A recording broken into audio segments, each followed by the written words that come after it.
Question number 37. For a capex using the given cost of capital, NPV comes to zero. What should the promoters do? Answer is promoters can accept this project provided there is no other option available where the NPV will be positive. So if there is no other opportunity available, if the NPV is coming zero, the promoters can still accept this project because this project is exactly meeting their return requirement. Question number 38. Is cost of capital static in nature or it is dynamic? Cost of capital is always dynamic in nature. It is changing every moment.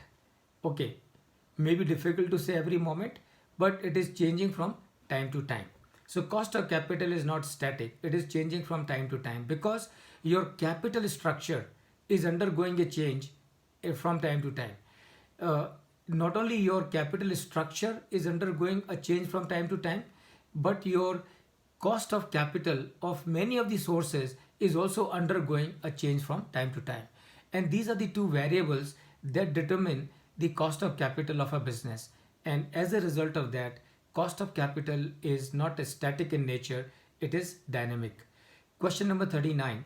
Will a cost of capital be same for every businessman or business? Answer is no. The cost of capital is never same for two people. The cost of capital is never same for two businesses. The cost of capital never same for two industry. It is never same for two companies. It is never same for two geographies because the return expectations of every individual is different.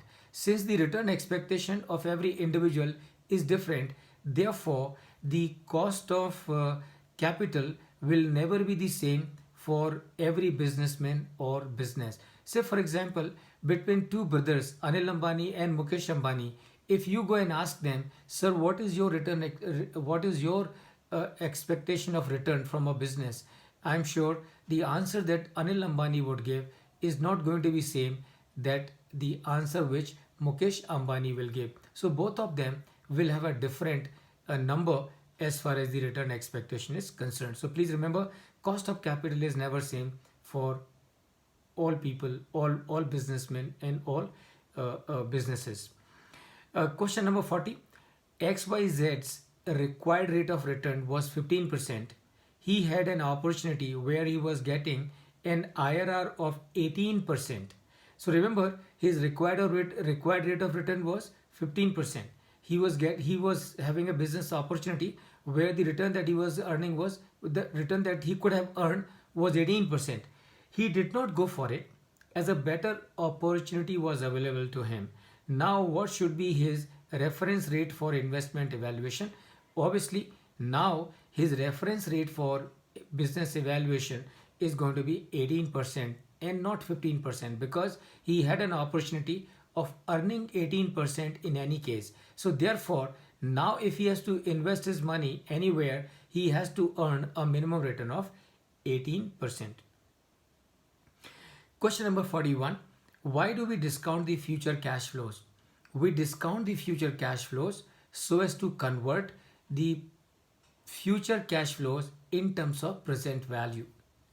We discount the future cash flows so as to convert the future cash flows in terms of present value. And why do we need to convert the future cash flows in terms of present value? So that we are able to compare the inflow with the outflow.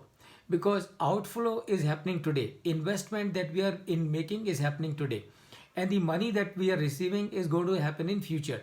We understand by experience that and knowledge that the value of money is changing constantly. So a 100 rupees today in my hand is not worth the same 100 rupee in my hand 1 year from hence. So 1 year from hence, this 100 rupees will have a lower value for me. So we need to convert and I have to take a decision. So if I have to take a decision, I have to ensure that there is an apple to apple comparison. So if I have to make apple to apple comparison possible, I will need to convert the future cash flows in terms of present value. Why in terms of present value? Because my outflow is happening in present. So as to make the apple to apple comparison possible, we do the discounting of future cash flows. Please remember, when we are discounting the future cash flows, we are not trying to find out the future purchasing power or the purchasing power of the future cash flows. No, that is not the objective. Because if you have to find out, if you have to find out the purchasing power, then you will need to discount the future cash flows not by the cost of capital.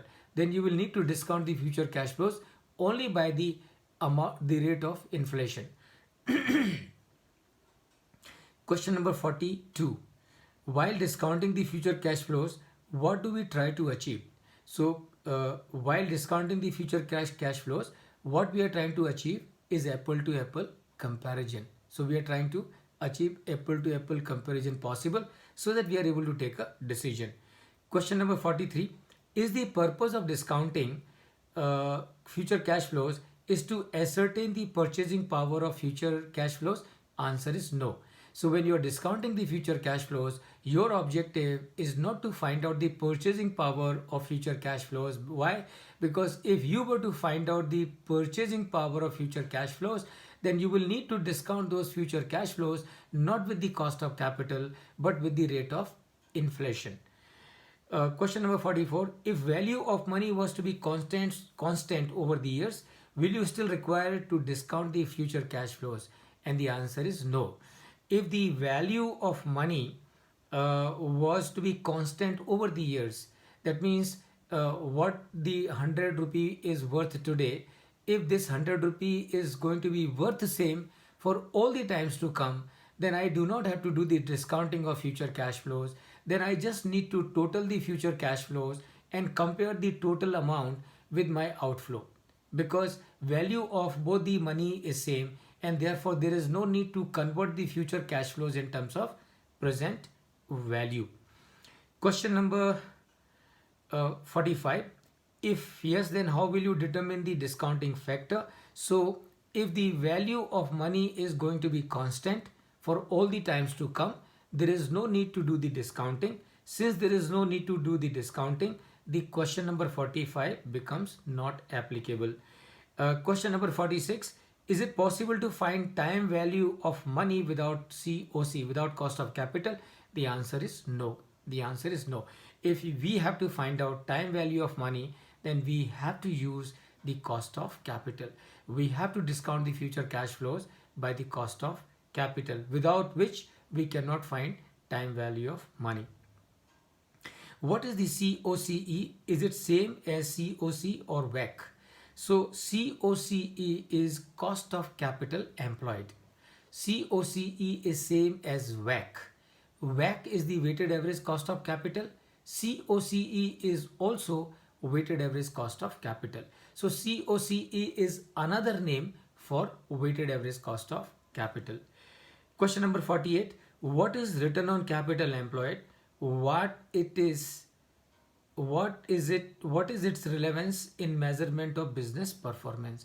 So ROCE, return on capital employed, is a KPI which tells us as a business what return we are giving to the people who have given us the capital. That is return on capital employed. What is its relevance in measurement of business performance? ROCE is a very important KPI for evaluating performance of any business across the globe. Higher the return on capital employed, that means that business's performance is so much better, and that is the significance of return on capital employed.